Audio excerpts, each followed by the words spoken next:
요즘 AI 도입 안 한 기업 찾기가 더 힘들죠. 다들 AI라는 엄청난 기차에 올라탔는데, 근데 잠깐만요.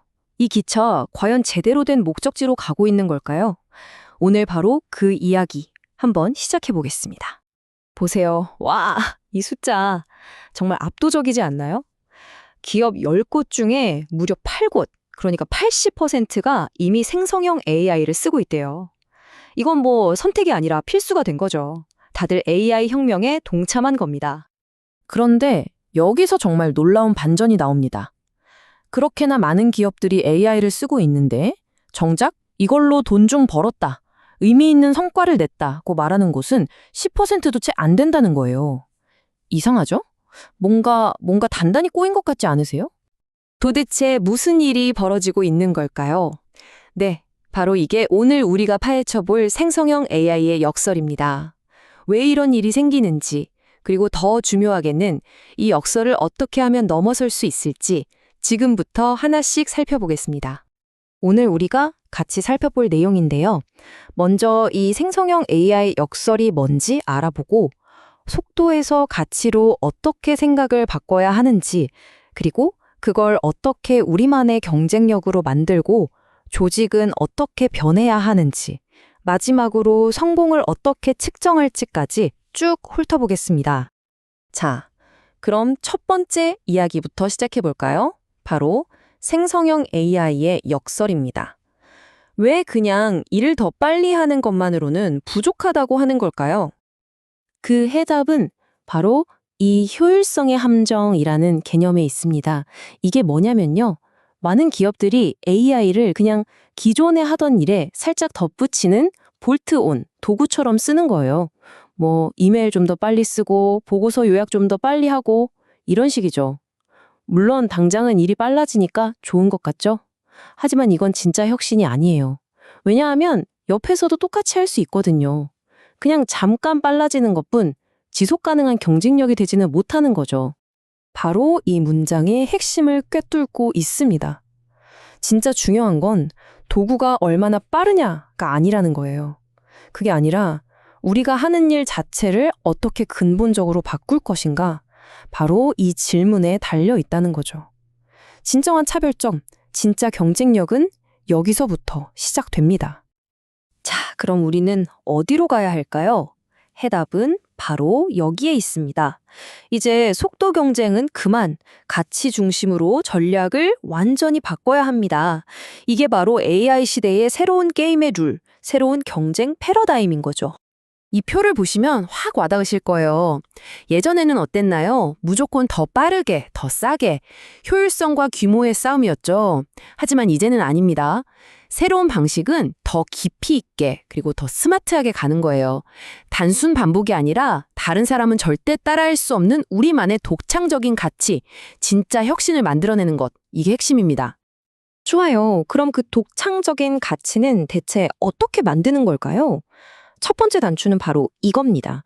다른 경쟁자들이 절대 넘어올 수 없는 우리만의 성, 즉 경쟁 해자를 깊게 파는 거죠.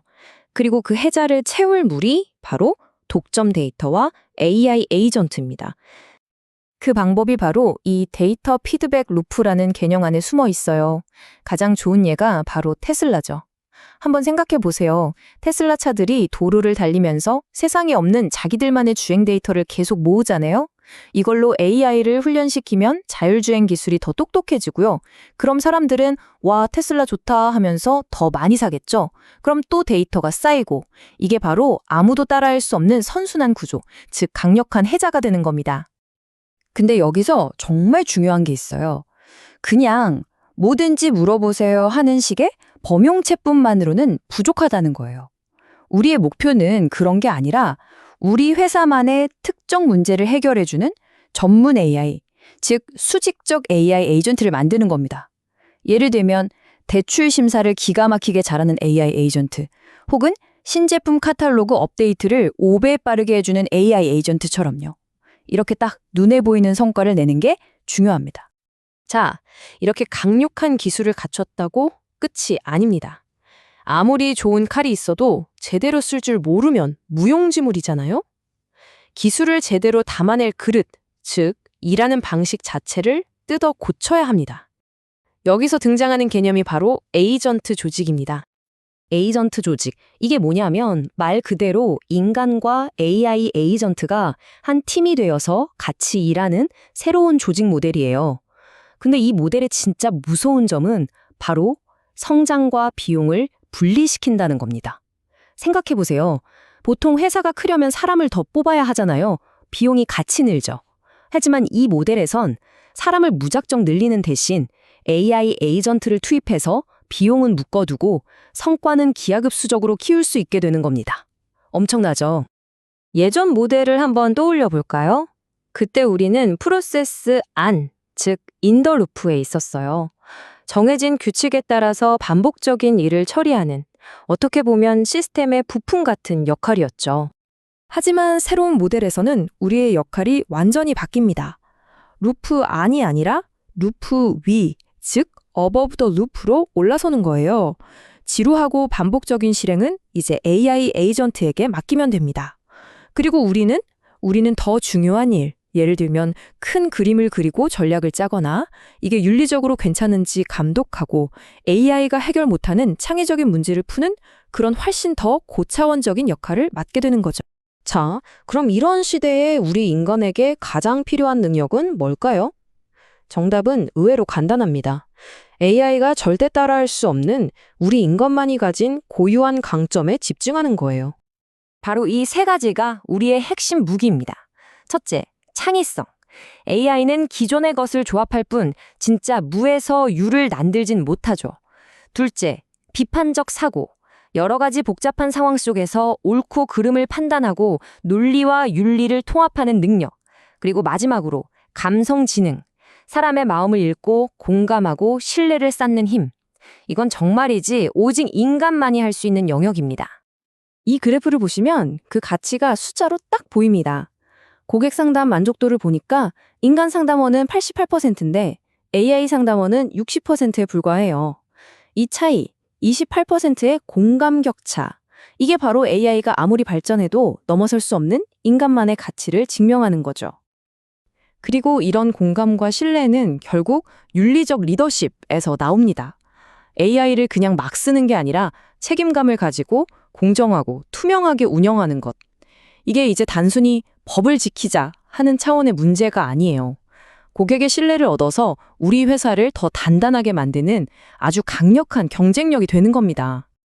자, 거의 다 왔습니다. 이제 마지막 퍼즐 조각을 맞춰볼 시간이에요. 우리가 이렇게 가치 중심으로 열심히 바꿨는데 이게 진짜 잘 되고 있는 건지 어떻게 알 수 있을까요? 네, 맞습니다. 성공을 재는 자, 즉 측정 기준 자체를 바꿔야 합니다. 원칙은 아주 간단하면서도 강력합니다. 활동을 측정하는 걸 멈추고 진짜 성과를 측정해야 합니다. 우리 AI가 몇 개의 일을 자동화했지? 이게 중요한 게 아니라는 거예요. 진짜 중요한 건 그래서 그 자동화가 우리 비즈니스에 어떤 실질적인 가치를 가져왔는데? 이 질문입니다. 이 표를 보시면 그 차이가 한눈에 들어오죠? 옛날 방식은 직원들이 새 AI 툴을 얼마나 쓰나 같은 걸 쟀다면 이제는 그래서 소프트웨어 품질이 얼마나 좋아졌나를 봐야 하는 거죠.